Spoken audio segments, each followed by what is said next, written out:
I'm slamming some Hennessy because I'm playing Odyssey on Amigos, episode 378.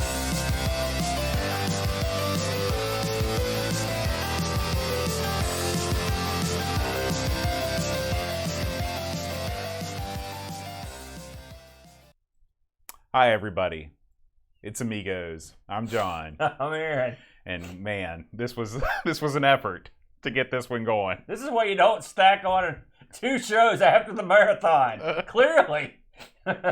You know, Aaron, I would say doing a gaming marathon is like an Odyssey. It is. It's sorta.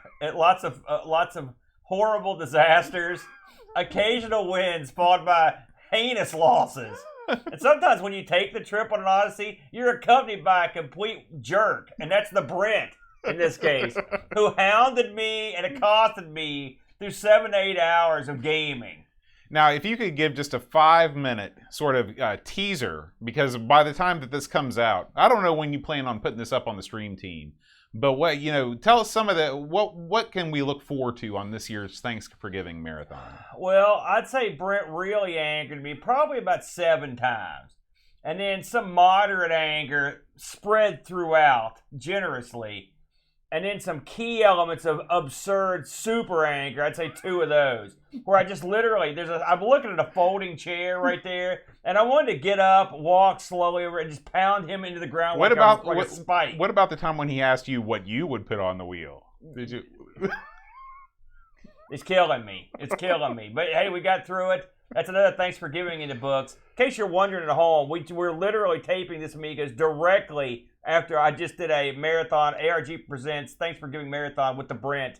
So we can't stop. We won't stop. Plus all the stuff's already set up. That's just true. To keep on going. That's true. Now, what would you consider to be the one Odyssey-like trip you've taken in your life? When you went to Texas Stadium with Terry? That one was particularly special because our buddy had passed away. Mm-hmm. We had all had tickets to see the Cowboys play the Redskins for the last time in Texas Stadium. If you're not a sports fan, it probably didn't mean that much, but it's sort of a big deal if you're a Cowboys fan. And I'd never been to Texas Stadium or Texas or Dallas or any place else. And our buddy was coming with us, and well, he unfortunately right before the trip he passed away, and so we ended up, you know, sort of taking some of his stuff with us and took his ticket with us and took some pictures, and you know, it was sad, but it was neat to drive all night across Arkansas in the pitch black, and you know, you didn't know if you were going to make it. And at the time, the gas price was like $5 a gallon. It was just crazy time. So yeah, I'd say that's a pretty good Odyssey. What about you? Probably when I made my first trans-Pacific flight. That's pretty good. Yeah, because I flew from Charleston to New York City. And to save money on the ticket, because they would only reimburse me from a direct flight, I had to check out and recheck in that old shtick, which means that I had to schlep all of my luggage across to a different terminal. And this is not just your regular carry-on. This is 2 years worth of luggage. Because when you go to Korea, you don't come back on the weekend. You take everything with you.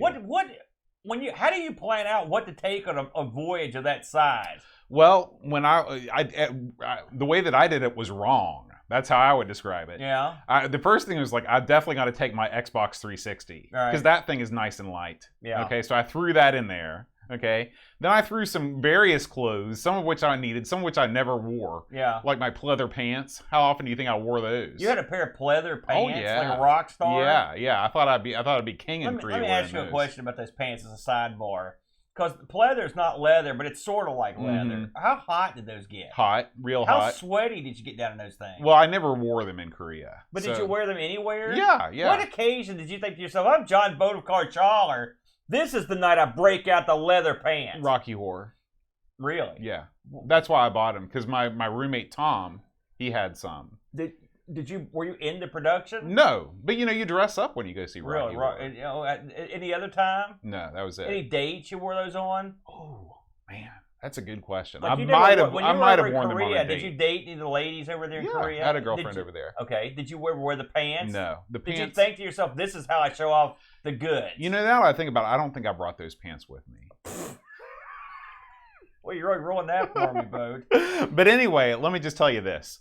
when you're packing for a long trip like that, don't make video game consoles your first priority. Did you think about just selling the console and buying another one over there? It would have been smarter if I would have done that. Could you buy boat-sized clothes in Korea? No. I had to order lots of things from Amazon and have them shipped here or at various online retailers. Can you get them to ship to Korea? I had them, they would ship to my school. Because my school had a definite post-deliverable address. That's not bad, though. Yeah. Were they okay with you getting stuff? Yeah, they were fine with it. How many pairs of pleather pants did you have delivered to Korea? Zero. I got some nice cardigan sweaters. No, why didn't that surprise me? Yeah. And you dated the women there, did you? No, well, I didn't wear the cardigan sweaters too often. Yeah, I guess as a teacher, you've got to look like a dork. That's right. Yeah. That's right. It comes with the territory. Did you ever team up the cardigan with the pants? Oh, man. Only my dreams. That's some kind of amalgamation that no one can see coming. It's like Johnny Rotten meets Mr. Rogers. That's exactly right, Boat. Well, Aaron, we're here to talk about a different sort of Odyssey. But before we do, we're going to take you on a Canadian Odyssey. Yes, sir. Aren't we? Listen, when you visit the Great White North, you go there to see the sights. What do they got up there, Aaron? Snow. Good Medicare up there, medicine, Yeah. Are there landmarks in Canada? Yeah. You drive 6 kilometers past the igloo, and then you turn at the polar bear on the right. Well, listen. And then you're in Toronto like that. When you're up there seeing those sights, you got to make it through to the great city of Toronto, where Retro Rewind is headquartered. Because if you're in the market for anything related to Commodore computers or Tandy Color computers, but we're an Amiga show, we're going to keep it Commodore focused. Retro Rewind has got you covered. Whether you need a recap job on your system, whether you want an accelerator, whether you even need some ROMs. A recap job?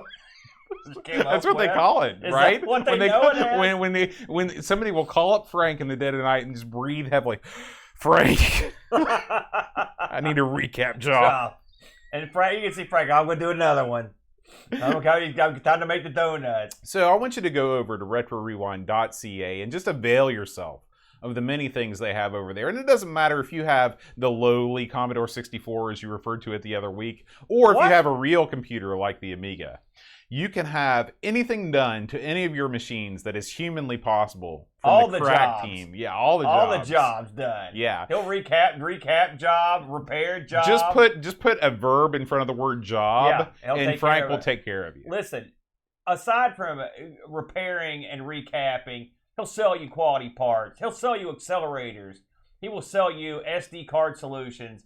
He will sell you ways that you could put CF cards in your various machines with a bonus of a better buffer, more stability. There's a million different things you can get from Frank, and he's gold because we've seen him in action. This guy's got decades of experience in repair, and he's a class act. And all of his crew up there, all the other Torontoians, they're all top shelf mode. That's we know them, we love them.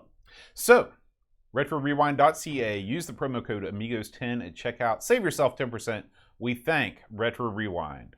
I want to step in real quick here. We're sort of skipping through the news today, but I do want to mention this because it's sort of important, Boat, because you're going to be making. Can we talk about the appearance at this point? Heck yeah! I don't know what we're talking about. Well, your big appearance on the 100th episode. Oh yeah. Let's talk about that because that's sort of important. So, as you know, a couple of years ago, me and Neil from RMC started a podcast called This Week in Retro. Like most podcasts I do, I quickly became bored and quit.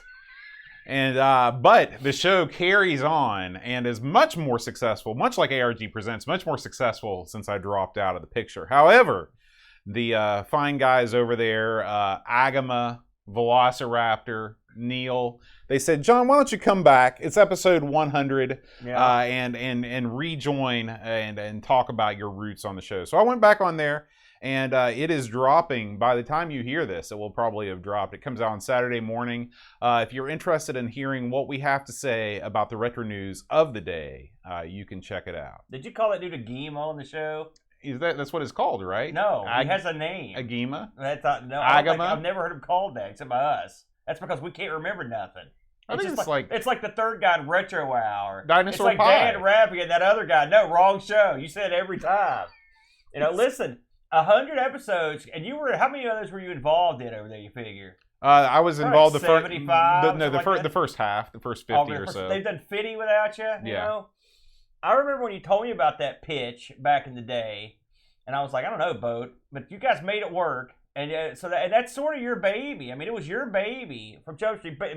Boat has all sorts of babies. That's true. But I got a woman in every port. This baby, he jumped out of the womb and just took off flying. Yeah. So congratulations to Dave Velociraptor, Gima, Neil for their 100th episode, and congratulations to you, Boat, for being the guy who literally built the ship, put the ship on course, and then just as the ship was taking off the port, lunged out of the back of the ship and drowned. That's my move. That's my move. Boat.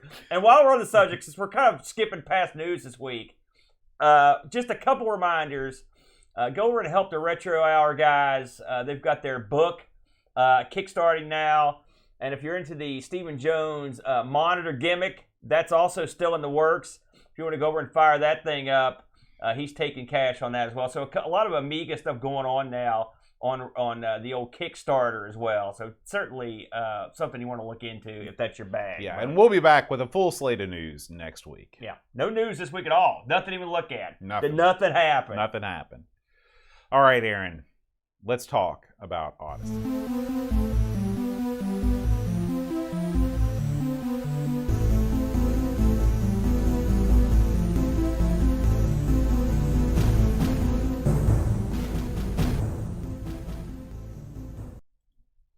There it was, Boat. The love theme from Odyssey. Hey, pretty good love theme there. Yeah, I thought, Boat, yeah. If you want my opinion. Now, as I always do, this is the, fifth Odyssey-related game we've covered in the past month. I think this is the last one. We've run the table on Odyssey games. Unless we start covering Odyssey 2 games on here. We can only hope, man. So, had you played or heard of this one before this week? Never. Me either, which is surprising to me. So, this one released in '95. So this is late in the game there, Bo. 2 discs. And this one was developed by an outfit called Unconscious Minds. Hey, I think I know them. You know what I mean? And that's all they did. This is it. This is their baby. And published by Audiogenic. It's funny, I was looking at Audiogenic. I was like, they didn't do much wrong. They did tons. And to name some of the stuff they did, remember that cricket game we played? They did that. They did a bunch of cricket games. They did Bubble and Squeak, International Soccer, Exile, Exterminator, Rat Trap, Loops, and Super Loops. Where are those games? I want to play those. Wembley, International Soccer, Super Tennis Champs, a ton of if you like soccer, if you like cricket, right? Sport or any sort of sports. Well, it's mostly soccer and cricket and a little bit of tennis, but those are their babies right there. So this was I don't know, this is a little bit out of their wheelhouse, I guess, in terms of publishing. This is a one-player game coded by a fellow named Chris Melinder. And graphics by Reese Millage. Now, as far as I can tell, this is the only thing they have credited for on the Amiga, Boat. So the credits was really easy to go through. This is an Amiga exclusive that has never been ported as well, Boat. This is an ECS-OCS joint, which we'll get into that in a little bit, because I'm sure you've got something to say about that. This game, according to notes I read on Hall of Light, when they started this game, it started as a sideways scrolling Mario clone. So clearly they changed up pretty early on. I think after about 2 weeks, it says.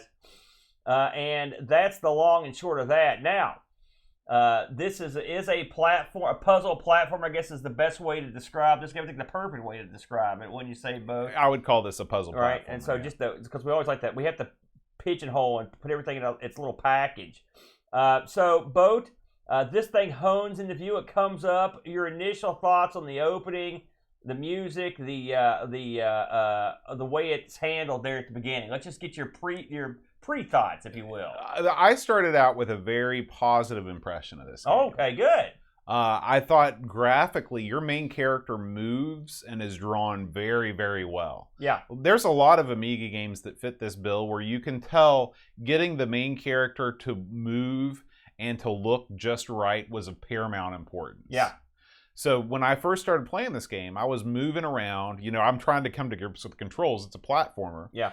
And I'm impressed. It's an up to jump type game. Your button swings your sword, And I was able to jump. I was able to swing my sword, and things acted like I felt like they should. So my initial impressions were pretty positive. I thought that the first level, which I sort of cheated and looked online and found out there's an order that you need to play these levels in. It's very much like a Mega Man game, and that the idea behind this game is that you've got an overall sort of map, and it's a neat graphical effect. What you see is the shadow of somebody's hand is kind of passing through all of these. It's pointing at these different worlds. Yeah. And you select a world and you go in, and you get a power and you go on to the next world. So I thought that part looked cool. So 5 minutes into the game, I was completely on board with Odyssey. Yeah. I want to say right out of the gate, the opening screen effect with the hand is one of the better ones you'll see. Yeah. It is outstanding. In fact, this game for an ECS, OCS game is graphically stunning. Stunning. It's stunning. And I don't just arbitrarily throw that out. Mm-hmm. This is a top shelf. The graphics of this are top shelf. You could have said this is an AGA game, and I wouldn't have thought twice. I would have. I mean, this is the sort of game that I expect from an AGA game. This is like. I mean, this is like. When I think of the finest looking ECS OCS games, I think of one of the ones I think about always, and sort of this game is Lionheart, and this is. It's not that, but it's not the same kind of art, but it's every bit as impressive. Yeah, it's in a lot of ways. It's a different art style. Yeah. But if you look at the main character, I mean, if you look at the care of the shading and the animation, I mean, it's unbelievable. It is. It really, really looks good. And it's not just your character or the boards. It's everything from the enemies, the way they move, even the stones, the way they look. Stones are a big part of this game. And yes, they are, boy. So, like Boat said, it's exactly the way I took it. When I first saw it, I was like, holy moly, this is one. And it feels good. I want to say it controls well, but we'll kind of get into that. But I mean, I thought it was the controls feel okay. You know, the jumping and stuff felt okay. I would have liked to have had pad support for this, but I was pretty impressed with the game out of the gate. So the game basically has a backstory. It's funny, this thing has a 4-page manual, and there's 1 page of backstory. So I'm going to go through this real quick so we know what's going on. The hero of this game has some interesting family issues. This is basically the description pulled off Moby. His uncle murdered his father, who also happens to be the king. Now, after a few years in exiles, the obvious goal is to take back the throne by killing this evil man. Of course, the only way you can do this is to go through this world and gather the power crystals you need that are spread all over the kingdom. So it's one of those shticks. You've got to go around, like Boat said, to visit these different places on the map. Now, Boat also mentioned something that's vitally important in this, which is the order of which you're supposed to go. Now, this game will let you pick any place you want to go at the beginning. And if you're not reading instructions, not up on things, you'll just pick a place. You'll go, you'll get there, and then you'll be like, I can't do anything. This happened to me immediately because it's one of the places you can go do stuff. They're not, to me at least, they weren't evident right away. I think there's 2 places you can go and immediately do stuff. And so when you don't know which ones to go to, it can be unbelievably frustrating. This was again, instruction manual aside, this was unbelievably stupid. They should have put these in giving you an overworld map that lets you go anywhere is great, except for the places you can't go, and they're still there. I didn't like that. They could have done something, anything, to close those places off. Any thoughts on that? This game tries to be, like I said, it's the analog that most people will recognize as a game like Mega Man, okay, where you have an overworld map and you're collecting powers. These powers allow you to morph into different animals. Right. To do this in a way that's effective, what you do is you still allow the player to progress through a level to a certain extent, but as you unfold the level, there need to be sort of signs that maybe you should go back and you should get something else. What this game does instead is that it just immediately walls you off from doing anything. Yeah. I would not have done it that way. I mean, it works. You know right away you can't go there. But it defeats the purpose of having the map and everything else. They should have just made it a linear game. Yeah, or at least, I mean, even like if you play like a Mario game with an overworld map, there's just places you can't, they're blocked with boulders or something. Right. Something like that. Right. But when you do that, there will be, 10 places you can go and 2 of them you can't. Right. And that's the kind of ratio that you want, because when you, as a player, you're greeted with an overworld map, you want to really feel like you can go to most of those places, and maybe the places that are blocked off, you're like, oh, I want to play this so I can see what those places are too. In this game, you have no such luxury. Yeah. So you're railroaded into taking your position in this first level. Okay, and this is really where the problems with this game start to come to the fore. This game is your classic example of European level design, in that they've taken a game like Metroid or a game like Symphony of the Night and they've made it crap. Much like Yojo, there's a lot of getting lost. There's a lot of repetitive, unnecessarily difficult platforming where you have to jump between platforms. And the enemies in this game are quite possibly the most frustrating, least amount of fun enemies that I've ever seen. Because here's the thing. When you've got a bad mamma jamma protagonist, okay? This is a guy, he looks like he's up for some killing, right? Yeah, he's got a big sword, he swings it, he looks cool when he does it. Yeah. What you want to do is you want to get in there and you want to slice some suckers up. You want to see some monsters, you want to see some flying stuff. Heck, even give me a couple bats. I don't care. I'll tell you what you don't want to see. You don't want to see spiders that kill you. You don't want to see rolling stones that kill you. You don't want to see little frog guys that you feel bad killing, that when you certainly can. The monster design in this game is, I mean, it is the worst monster design that I've ever seen in a game like this. Why do you think they made the monsters the way they did?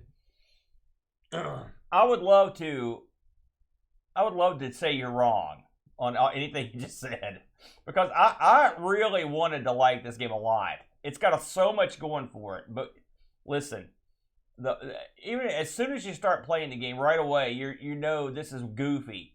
The very first guy you fight that has a scimitar, whatever you want to call it. I call it scimitar. Whatever it is, you walk, and he looks like a little geek, and you're a big, cool-looking guy, right, with swords. And you pound away this guy for like 2 minutes. Yeah, and this is the way just blocks. Now there's a gimmick to it, but there's no easy way to do it. There's a gimmick, but it's a dumb gimmick. Yeah, and so right away I'm like, oh man. And then here comes the spider. Okay, spiders are so small, they're almost impossible to hit. They come right up on you. It's your classic Lionheart type little guy, because you know how Lionheart has the big enemies that spit out those little ones? These guys are harder to hit than those, and also they took more hits. And I hope you like, much like my daily trips to the prisons, lots of people pounding rocks, if you know what I mean, because there's a lot of that going on in this game. The rocks are relevant to the game, and so part of me enjoys them as a puzzle element, but it's tedious, I guess is where I'm going. Boat called it to a certain degree. Where are we fighting all these geeks? Now, I did watch this game on up the line to see what the enemies in the future levels went. There's a lot of rock killing. Right. I mean, I didn't see a ton of what I would call awesome looking enemies. This looks exactly like what somebody might come up with if they were trying to design a Mario game and 2 weeks later decided to turn it into something else. Because you've got this full game that really offers you no variety. We talk about this week in, week out. What do you want out of a game at the end of the day? At the end of the day, you just want to have some variety. You want to go from stage to stage. You want to see different things, and you want to do cool stuff. This game has the cool stuff, this part down. In each stage, you get a power-up that allows you to transform into a different animal. Like Beastmaster. Each one of these animals is very well animated. It looks cool, yeah, and you can do fun things. However, to get these power-ups, you have to go through some of the worst design stages that I've ever seen. These are stages that every move you make you have to memorize. There's no such thing as emergent gameplay. And the way these levels are designed, they're purposefully designed to be frustrating. They're purposefully designed to be difficult and to kill you over and over again without mercy. These stages, this game is not fun. And that's the worst thing that I can say about any game, is that it's not fun. And it's the classic example of a game where these are obviously talented artists. These guys are, I mean, some of the best artists ever. Yeah. And they have ability to design mechanics, because the mechanics in this game are sound. The jumping, the platforming, the sword swinging, all of that feels extremely natural. Where they fail is the Achilles heel of so many of these games is just the absolute horrible level design. I'm not going to totally agree with you. I'll tell you why. There are some of the puzzle elements in this are incredibly clever. And when I say clever, I mean like, there are lots of levels where rocks roll around and boulders, and you're having to line these stuff up and hit levers to send them down these shafts to activate buttons and mechanisms. They're real neat. There's an area you could actually, at one point, I don't know how far you got into this. I managed to get past the first world, so and to do that, by the way, I mean, listen. To do that, I had to go watch a walkthrough to see. Right, and that's when I'm out. That's when I'm out. But I did it because I wanted to see what would happen on the next level. When you get to the end of the level, you'll end up picking up a power. In the first level, it's that you get the one I did was grasshopper. Yeah, right? I think that's the only one you can. And so to hit I think it's F7 will turn you back and forth from a grasshopper to a guy. Mm-hmm. And then there's a cool little cut scene, which you'll get sick of because you're cutting scene a lot. Right. And usually you're not under the gun, so you can reach over and hit F7, but it does get kind of old to watch that cut scene over and over and over. But like I said, I had to basically watch someone else get there because there was an area I just couldn't figure out what to do. Now, I'm not Commander gameplay, okay? I'm not, and it does take a special type of person to play these games to get good at them. And it takes a lot of memorization and stuff. And I thought that was fun, and I thought a lot of the puzzles were clever. What this game reminded me of in some ways, Boat, and I think you were absent the week we played, but it reminded me a little bit of some of the elements of Shadow of the Beast 3. Those heavy action puzzle elements that made Shadow of the Beast 3 the most fun gameplay-wise of the Shadow of the Beast series. Yeah. This one expounds that quite a bit, and they utilize elements in the dungeon. Everything from the rolling rocks to there's these little like rock creatures that walk around, and you can use them. You have to time stuff to when they walk across stuff. You have to make that part of the puzzling element, and I like that part. I liked all that stuff, but this game had some stuff that I don't like, and it did have checkpoints, which we often get on games about. Yeah, it did have checkpoints, yes. But the levels in this are immense, as usual, and they're so long and mazy. And this is another thing. Boat mentioned it. I mean, listen, it is what it is. This is the European philosophy on these types of games. And I don't know if it's because I'm an American or maybe I'm just a dumb guy or whatever, but it's too long. Cut these things down. Give me some sense of accomplishment, for God's sakes. And again, I just think that it's sort of like, because, well, I can only speak for myself, but, we sort of were able to excise this period of platform game from our minds, because if you're coming from something like the Coco and then you go straight to, if you don't play a lot of these Euro platformers and your next exposure to a platforming game is something like Super Mario World or Super Metroid or anything like that, you're not going to, there wasn't this sort of iterative process. Now, this game came out in 1995. There is absolutely no reason for levels to exist in this form in 1995. By this point, most people that played games had seen examples of effective level design in a game like this, because you can absolutely make a puzzle platformer with the same elements.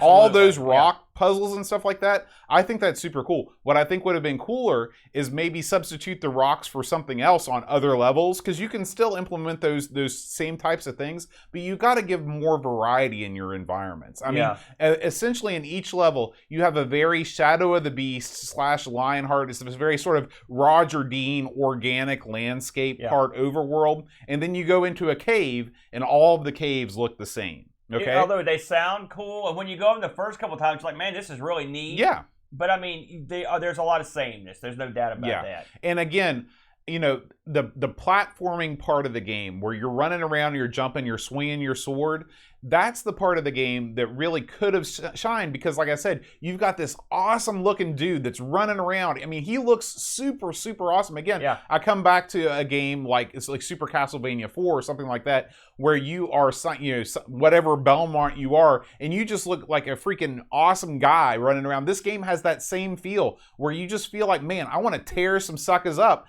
and there's no suckers to tear up. You got those Cutlass guys that are freaking just annoying. The gimmick is you wait for them to go, huh! And then you hit them, and you've got to do that 4 or 5 times just to kill them. Then you have these utterly defenseless frogmen that you feel bad about killing, and you've got your rocks. Those are the enemies in this game. That's I mean, it's such a wasted opportunity. How sick did you get of hearing people go, oh? Yeah, the sound effects when you don't have music in the background, newsflash, no background music in this game, you become very attuned to the repetitive nature of the sound effects, and you become very sick of them very quickly. I think, let me ask you, I want to say 2 things, because I don't want this thing to sound like a burial. There's a lot to enjoy in this game if it's your type of game. It's a beautiful game. It's clearly, like you said, done by people that were very good at what they do.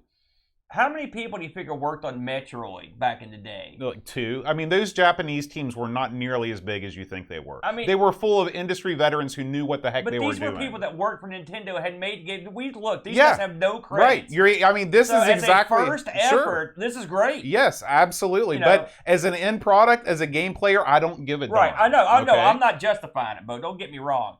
But I'm just saying, games like this, you almost have to go into them with the notion that you're not every time there's going to be a Worms that just some guy comes up to you and says, here's Worms, it's an all-time great game. You're going to get games that some guys are great at graphics and music or whatever, but they're not necessarily the best level designers, or maybe they're not the best game designers as a big picture type thing. Yeah, and normally this sort of thing doesn't bother me as much as it does in this game. The reason why it bothers me more in this game is because the graphics are so good, and because the core mechanics are so good. That's it. I mean, listen, I knew you were not super happy with this one, but I mean, that's the frustrating thing. If we're going to come in here and murder a game, remember that horrible game that was supposed to have the Blade Runner influences that we played? That game was easy to murder. It sucked, and it was overhyped crap. Yeah. This game doesn't suck. All the elements Switchblade is what you're thinking of. Switchblade. Yeah. All the elements in this game tell me, hey, this could be a great game. And I didn't hate it as much as Boat, but it is frustrating, and it's not the most fun. Like, this is not Lionheart. This is not one of the best platform puzzlers you're ever going to play, but it could have been way better than almost anything, given the right direction and the right pre-planning to make a game like this work. The game has an ending. Did you watch the ending of this game? I watched a little bit of it as I was putting together the Patreon list. It's it kind of gives you an epilogue, right? Yeah. The game has a lot of a lot of gameplay time. It's not a short game. You do get a lot of gems that allow you to change into stuff, like we mentioned, grasshoppers, birds, boulders, bugs. You can change into stuff, and the powers are cool. It would have been nice if you could map this stuff to a joystick. Of course, we couldn't. This is the Amiga from '95, but the function keys are good. It's better than nothing. They're easy to hit. I didn't have too much trouble. Like I said, I didn't get to the second world in this. I felt pretty good about that. But the puzzles are tough. That's the thing. If you're having to use a walkthrough to get to the second world, then I don't think you've actually gotten to the second world. You're not wrong, but I mean, I wanted to have my hat hang on something, and so I gutted through it. But it's difficult. Yeah, it's a difficult game. Take everything else away from what we said. The puzzles in this are not easy. No. Some of them are, I think they're very clever. And death is always right around the corner because you're manipulating these boulders that will, by the way, crush you and destroy you, when they turn into the little guys and stuff like that. Plus, a lot of times switches will activate poison darts. Oh, yeah. And there's darts. And there is a lot of cheapness. There's areas where you open a portal and you just fall to your death in spikes. Flying jumps. There's one thing that just irritated me. It's the death of 1,000 cuts. A boulder just runs into your foot and does a little bit of damage over and over and over. And you're just like, oh, God. Give me a break on the continual boulder action here, or those little geeks that they take so long to kill. It's such a pain in the butt. Like, your very first guy you fight shouldn't be that big a pain in the butt. I mean, we've talked about this before, but video games at their core are a power fantasy. You want to feel like you're an awesome dude doing awesome stuff. Yeah. And it doesn't matter if you are, playing as little worm blowing other worms up, or if you're playing as like a Shadow of the Beast guy, wrecking house. In this game, you feel like the world's weakest dude with a sword, because literally everything kills you, no matter how small or tiny it is. Yeah. This guy, will say, is this the answer to your age-old question about the controls of Lionheart? Because this guy, you literally walk up and you sword stuff, and that's if you could somehow mystically combine this control scheme with Lionheart, I would freaking be over the moon for Lionheart. I wish this guy had more moves. Like, what I'm saying? Like, yeah. Oh, yeah. It would be cool if he could do that kick. Or like the downward thrust. Yeah, all that this stuff. guy needs that stuff. Sure. And so this is the point I'm making here is this is the yin to the yang of Lionheart. Lionheart, the controls are more complex, but it's harder. This one, the controls are dirt simple, but he's limited. Yeah. And this guy needs something to deal with all the crap that's so small. And you're right, you feel like a dork crushing this small crap.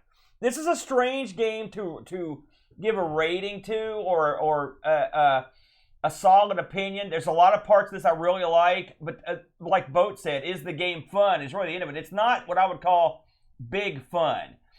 Jumping around and getting lost, it's not that much fun to me. And also going to levels where I can't possibly advance without knowing how, that wasn't that fun.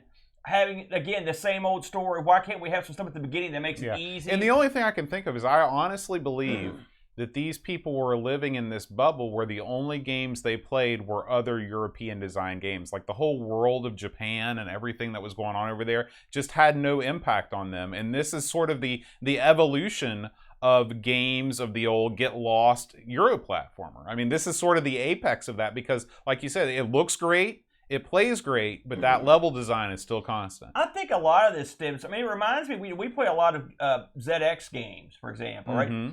And there was that value market where you would pay a couple pounds and get a cassette, and you would get a lot of gameplay out of that. 512 screens. And I think that mentality moved into the 16 bits in a weird way. You're absolutely right. And I think that what you're looking at here, as beautiful as it is a throwback game, but unfortunately everyone else had left town, and oh, by the way, this cost 40 pounds or whatever. And so they're like, man, they're paying 40. They got to get all kinds of money's worth out of this thing. Yeah, I read some very amusing reviews on Lemon Amiga. One said that the sort of wind howling and just sort of bleak sound effects reminded him of being an Amiga user in 1995 when everyone else had left town and it was only him. There you go. I did look to see how this fared. I was really interested. I had a feeling it would do well, and it did pretty well in the review category. Lemon gives this a very high 7.97. We've covered a lot of games from the 10 down into the 7 area. So it's amazing to me that this thing's hovered around 8 and that we'd never even heard of it or ever played it. So this is one that was certainly under the radar. The magazines were fairly kind to this. Amiga Format gave it an 85, Amiga Power a 79, AUI gave it an 89, CU Amiga gave it an 88. The One gave it an 89. The average magazine rating an 86. So that's incredible consistency across the magazines. I look at these scores and I think of 95. And I think what was going on. I don't think any of these are scores where I was going to bury the magazine. If you looked at this and put it in the magazine and you need something positive to put out there, this is a good game to hang your hat on because it looks nice and it plays nice. Yeah. We're not European. So and if you're an Amiga owner and you're looking for something to play in 1995, the pickings are slim. Right. And so, this is probably one of the best games to come out in 1995. We've sort of kind of buried it, but we've played much, much worse than this. Oh, yeah. It's just that we didn't find it particularly fun. And if you're the right kind of person that's into these exploration games and you're into the real puzzly stuff, the real deep, This is a deep thinker, but you've got to be able to put up with the crap. Right.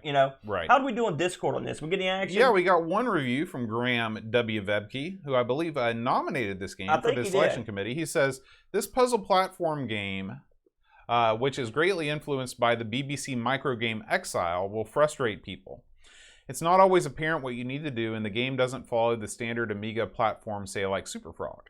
I know that some people won't like it because of this, and because it's a game where you need to commit to putting RPG amounts of time into the game to learn the levels before you start to get back what it offers. At the start of the game, using the shadow hand, you select your starting area. It takes many attempts at the game to find that you need to acquire skill crystals in a specific order. It's best to start in the Aperia area to gain the first crystal. This important crystal gives you the ability to turn into a grasshopper with a giant leaping ability. With this skill, you can gain other skill crystals to transform you into a squirrel, a spider, a bird, etc. The game is not without its flaws. It does lack in-game music, and the sound effects do get repetitive. The combat in this game is probably the weakest part, but you will need to get good at it because it is required to solve the puzzles. The controls at times can be a little bit hit and miss. However, I am drawn to games like this, and despite the flaws, I enjoy this game immensely. If you have less patience and forgiveness, you will bury this game. Many people may not have known about it because it was a late 1995 release on the Amiga, and to my knowledge, it is the only full game written by Chris and Reese. I wonder if this game would have been a hit on something like a PlayStation or Saturn. A modern remake with some tweaks is perhaps in order. 7.5 out of 10. Well, it's funny. He mentioned a lot of the exact same. He likes it, but he knows he likes this game despite its flaws.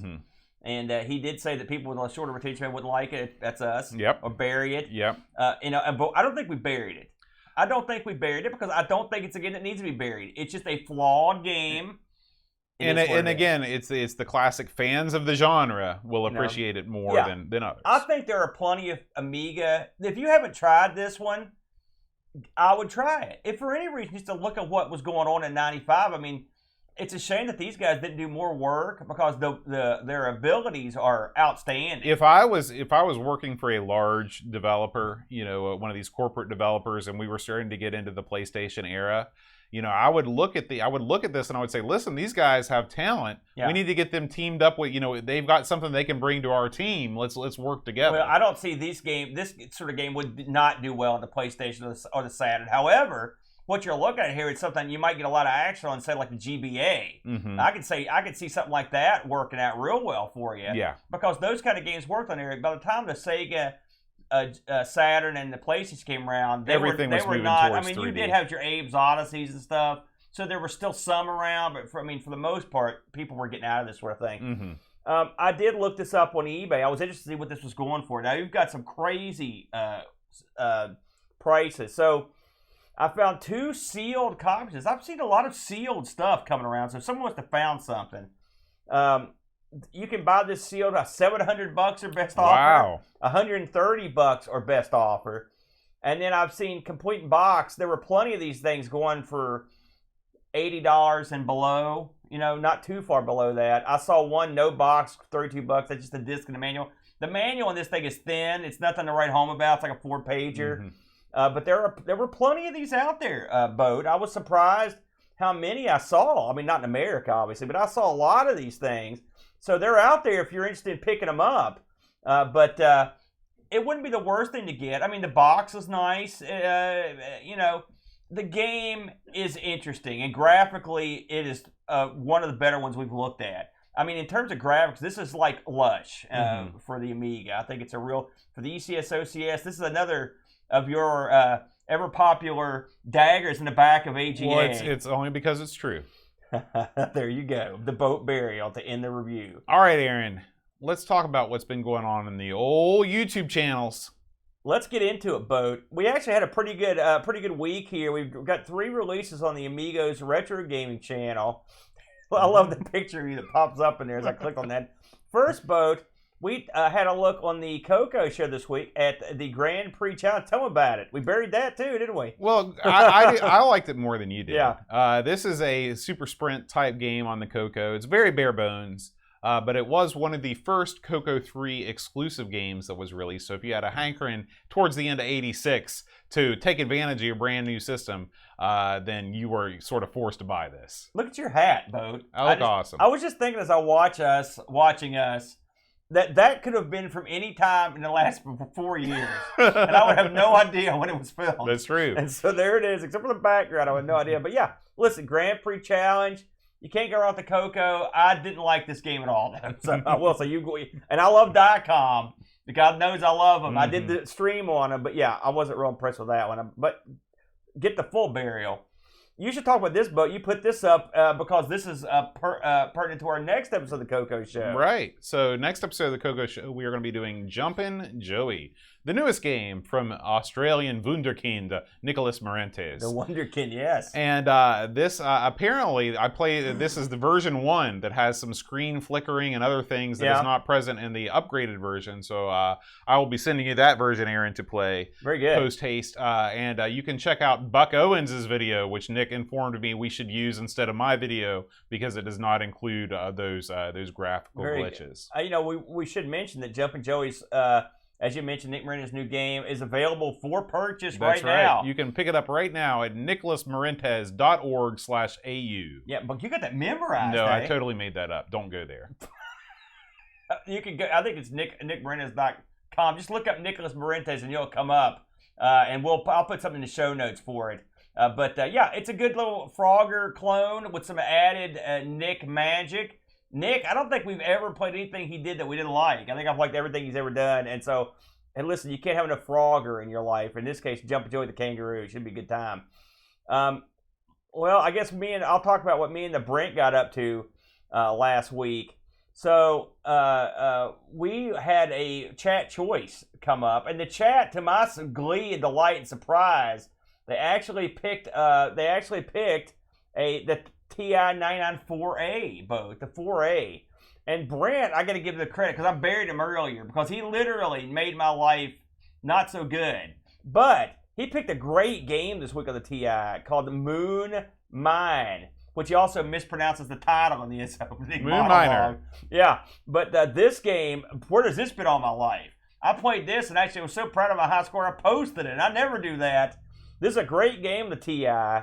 And I really enjoyed my game, which was called Micro Surgeon, a Magic joint. You know, I'm a big fan of the Magic. Oh, yeah. I know you dig them too. Yeah, I love Magic. And this game is an advanced game in terms of what they put on that. The programming involved, this must be off the charts. Yeah, I mean, think about all the game. This came out in 1984. Just look at all the stuff going on the screen and it's all pertinent to the gameplay. Yeah. That's what makes it incredible. I mean, this is not this isn't like the name of the game and some fake dials. This is all stuff that matters for the most part.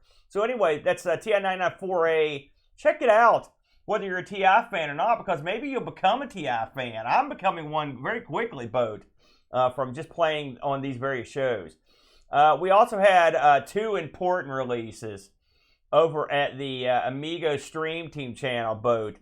And I'm going to get into them. You know, it was a happening last week. Myself, Amigo Aaron, and Professor Wrestling, Tim Legg, journeyed over to the Taze Valley Park, the BGW Arena for Battleground Wrestling's Fall of Saigon, weirdly named. This was a night of wrestling action featuring a main event that included the Rock and Roll Express, the legendary Hall of Fame Rock and Roll Express. We had a good time. We had a great time. I was sorry you missed this one, Boat. I hated to miss it. Because we had wrestlers all night long coming up to the table, chatting. We did an interview with the one and only Paparazzi. Friend of the show, Paparazzi. Paparazzi was in here earlier tonight. There's the Papa right there. He looks like he's cutting a promo. He is. He's cutting a promo right there. He also, he's probably going to have to beat up Hose for the bad things Hose said about him. He knows Hose isn't here for the review. Anyway, we posted both parts. This part 1 and 2, I split it in half. Also, it featured the very popular, the very lovely Dream Girl Ellie in a mixed gender tag match. Wow! It was her and her partner, Loco Blanco, I think is his name, taking on DD Trash, the 2 members of that team. So that was a lot of fun. So if you're into pro wrestling or you just want to stick something in the background and listen to me and host jabber on for about 2.5 hours, this is the show for you, Boat. And the next BGW wrestling show for your edification, Boat, will be back at Tees Valley, and it'll be in February. All right. So we'll be back. I will be there for that. It'll be a lot of fun. Boat, that is all we've got. All right. Well, Aaron, what is coming up on the show next week? Let's find out. Because once again, I can't remember what I put. Oh, yes. GB Air Rally. I'm excited about this. This sounds like it might have some potential. I've played this on stream. Okay. And in fact, that's where I first heard of it. This is a game, I believe this is like an Activision game or something. And this was an early release on the Amiga. So I'm talking like maybe first couple years. So this is an early release, and I believe this also has releases on some of the 8-bit machines. I think maybe Atari might have gotten this one, or C64. So that'll be kind of fun to look into. So that's GB Air Rally next week, but that'll be dandy. I'm looking forward to that. All right. Well, of course, we want to thank everybody for listening, as always. If you like the show and you want to support it, head on over to Patreon/Amigos Podcast. And you can throw us a couple bucks and become a member of our Discord community where the fun is on all day long. Aaron, let's say goodbye to Odyssey with a return of its haunting love theme, and a special thank you to all of our Patreon supporters and Twitch subscribers. Adios, everyone.